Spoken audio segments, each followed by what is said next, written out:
அனைவருக்கும் வணக்கம்.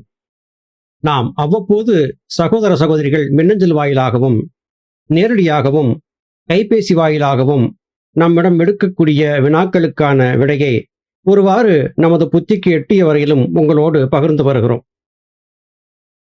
தியானம் செய்யும் போது அல்லது யோக பயிற்சி செய்யும் போது சிலருக்கு தூக்கம் வந்து விடுவது வழக்கமாக இருக்கிறது. என்ன செய்தாலும் என்ன முயன்றாலும் அந்த தூக்க நிலையிலிருந்து விடுபட முடியவில்லை, இதற்கு வழி சொல்லுங்கள் என்று கேட்பவர்கள் அதிகம் இருக்கிறார்கள். கூட்டு தியானங்களிலோ அல்லது பொது தியானங்களிலோ கலந்து கொள்ளும் போது நம்மையும் அறியாமல் நமக்கு தூக்கம் வந்து விடுவதை பார்க்க முடிகிறது.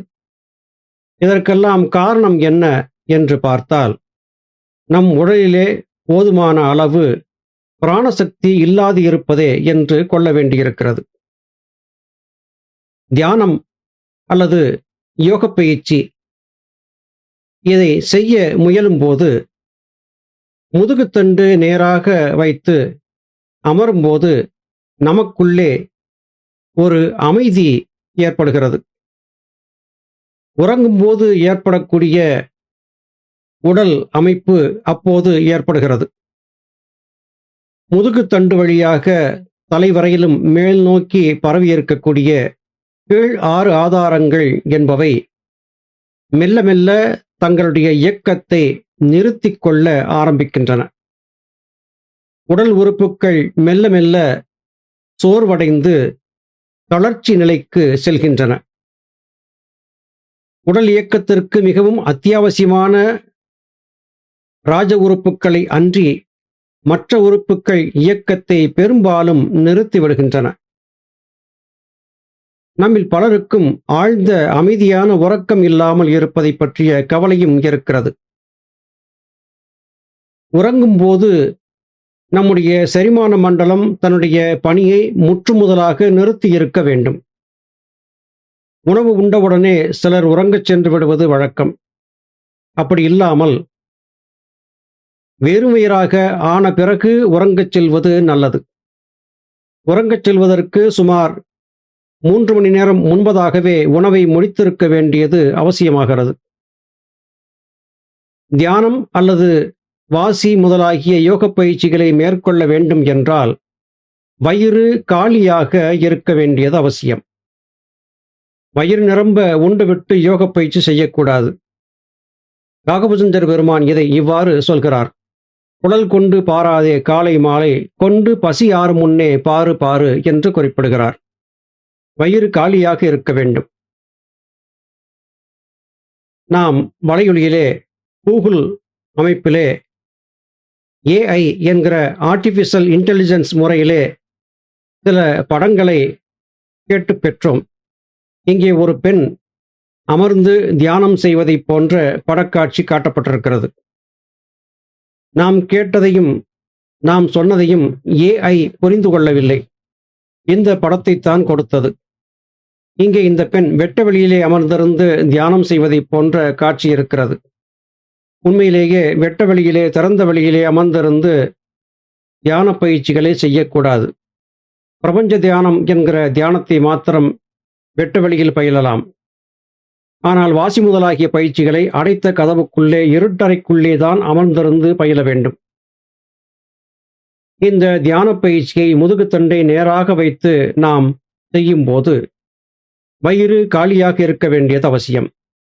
வயிறு காலியாக இருக்கிற காரணத்தால் உடல் உறுப்புகளுக்கு அளவுக்கு அதிகமான சீவசக்தியாய வாயு செலுத்தப்பட்டு அவற்றை இயங்க வைக்க வேண்டிய வேலை உடலுக்கு குறைந்து போகிறது. சுலபமாக மனம் புருவ மத்தியத்தை நோக்கி நகரவும் ஆரம்பிக்கிறது. இந்த நிலை ஏற்படும் போது மெல்ல மெல்ல உடல் தளர்வடைகிறது. உடல் தளர்வடையும் போது நம்மையும் அறியாமல் கொட்டாவி வந்துவிடுகிறது. பொதுவாக மனம் ஆழ்ந்து உருவ மத்தியத்திலே அல்லது தலைக்குள்ளே ஒடுங்கும் போது கொட்டாவி என்பது ஏற்படுவது தவிர்க்க இயலாத ஒன்றாக மாறுகிறது. ஏன் இப்படி கொட்டாவி ஏற்படுகிறது? சில மருளாடிகள், அருளாடிகள் என்று சொல்லக்கூடிய சாமியாடிகளை பார்க்கும்போது அவர்கள் அருள் அழைக்கும் காரியத்தை செய்யும் போது கொட்டாவி விடுவதை பார்க்க முடிகிறது. ஆலயங்களிலே சென்று தங்கள் இஷ்ட தெய்வத்திற்கு முன்னால் நின்றபோது பலருக்கும் கொட்டாவி வந்து விடுவதையும் பார்க்க முடிகிறது.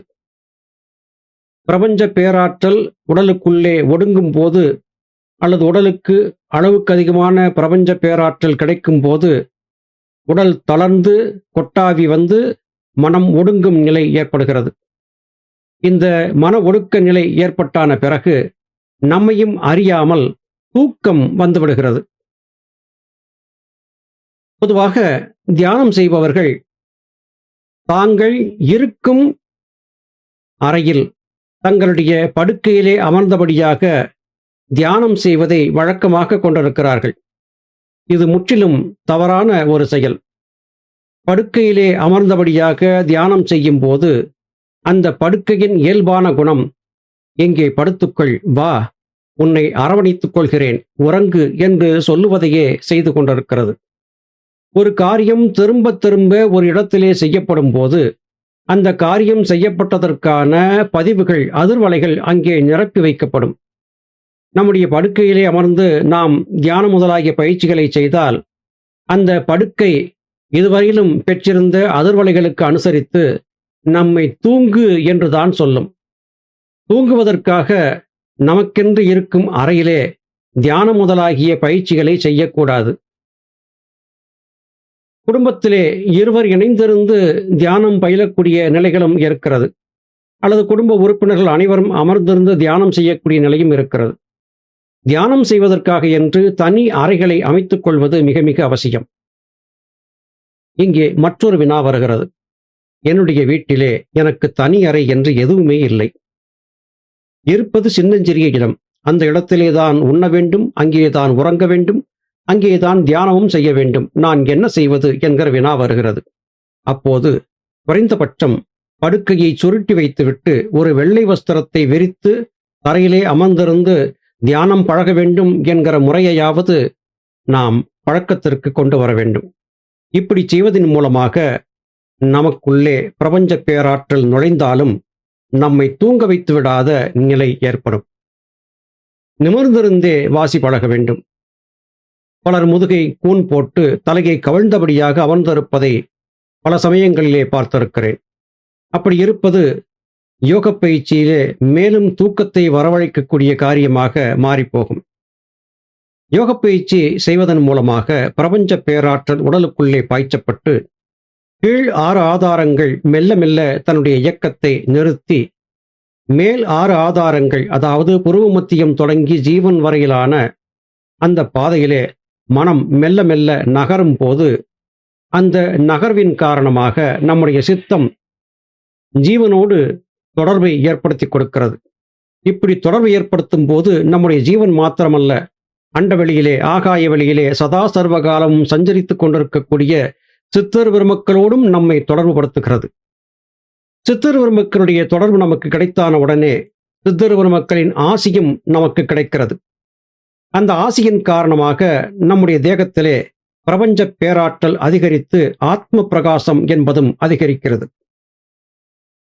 சித்தர் பெருமக்களுடைய இணைப்பை பெறுவதற்கு அடிப்படையான இந்த விடயங்களை நாம் புரிந்தாக வேண்டும்.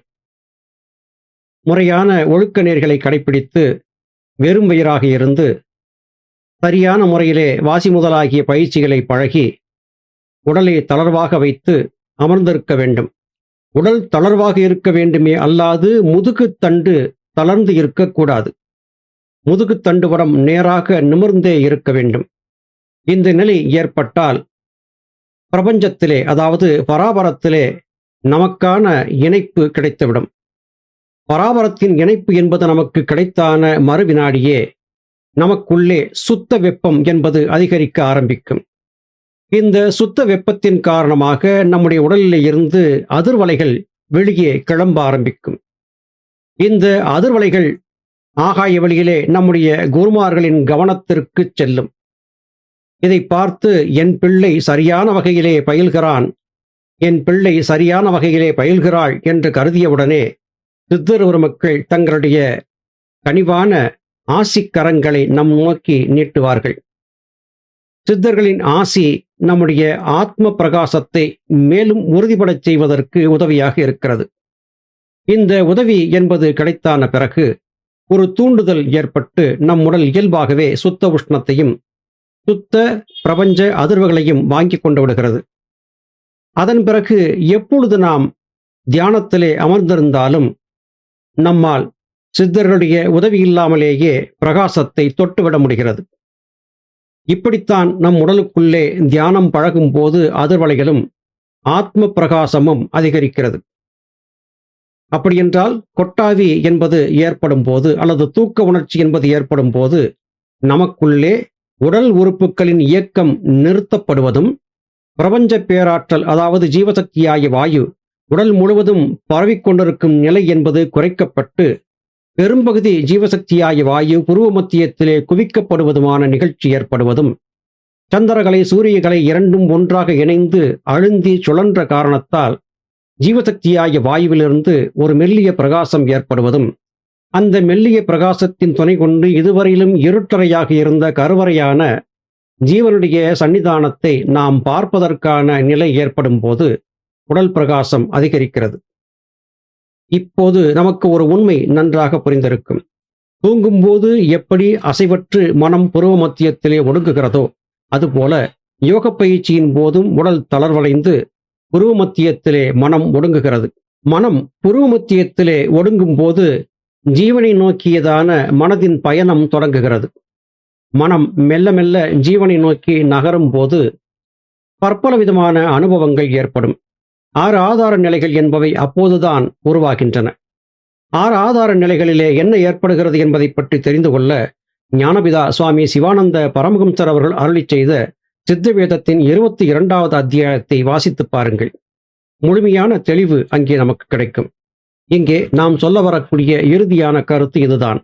தியான பயிற்சி செய்யும் போது உடல் தளர்வடைகிற காரணத்தால் மனம் புத்தி சித்தம் அகங்காரம் புருவ மத்தியத்திலே மெல்ல மெல்ல ஒழுக்கம் பெறுகிற காரணத்தால் ஜீவசக்தியாகிய வாயுவின் உடல் முழுவதுமான சஞ்சாரம் குறைந்து போய்விட்ட காரணத்தால் ஜீவசக்தியாகிய வாயு சேமிக்கப்பட்டு புருவ மத்தியத்திலே நிலைநிறுத்தப்பட்ட காரணத்தால் தூக்கம் என்கிற நிலையை நாம் தூண்டுகிறோம். அது காரணமாக நமக்கு கொட்டாவி மற்றும் தூக்கம் ஏற்படுகிறது. இந்த இடத்திலே இந்த நிலையிலே சங்கல்பத்தை கொண்டு உறுதியான மனநிலையோடு நான் தூங்க மாட்டேன், தூக்கத்தை தவிர்க்கிறேன், நான் முழுமையான உணர்வோடு என்னுள் கலக்கிறேன் என்பதை திரும்ப திரும்ப சொல்லிக்கொண்டே இருக்க வேண்டும். இடைவிடாது நாம் செய்யக்கூடிய யோக பயிற்சியிலே தூக்கம் வந்துவிடாமல் இருக்க எச்சரிக்கை உணர்வோடு நாம் இந்த பயிற்சியை செய்ய வேண்டியது அவசியமாகிறது. முழுமையான எச்சரிக்கையோடு இருந்து தூக்கம் வருகிற போதெல்லாம் அதை தவிர்த்து தவிர்த்து தவிர்த்து பழகிவிட்டால் அதன் பிறகு மனம் உங்கள் சொல் பேச்சை கேட்க ஆரம்பித்துவிடும். தூக்கம் வராது. கொட்டாவி வரும், ஆனால் தூக்கம் வராது. இந்த கொட்டாவி அல்லது தூக்கம் என்பது உங்கள் மனம் ஒடுங்குகிறது என்பதற்கான சமிக்ஞைகளே அல்லாது இது தீய விளைவுகள் அல்ல என்பதை புரிந்திருக்க வேண்டியது அவசியமாகிறது. சரியான முறையிலே உங்களை புரிந்து கொண்டு, உங்கள் உடலை புரிந்து கொண்டு, ஜீவனை புரிந்து கொண்டு, ஜீவசக்தியாகிய வாயுவை புரிந்து கொண்டு நீங்கள் தியான பயிற்சியை மேற்கொண்டால் நிச்சயமாக தூக்கத்தை தவிர்த்து சுத்த ஆத்ம பிரகாசத்தை அடைய முடியும்.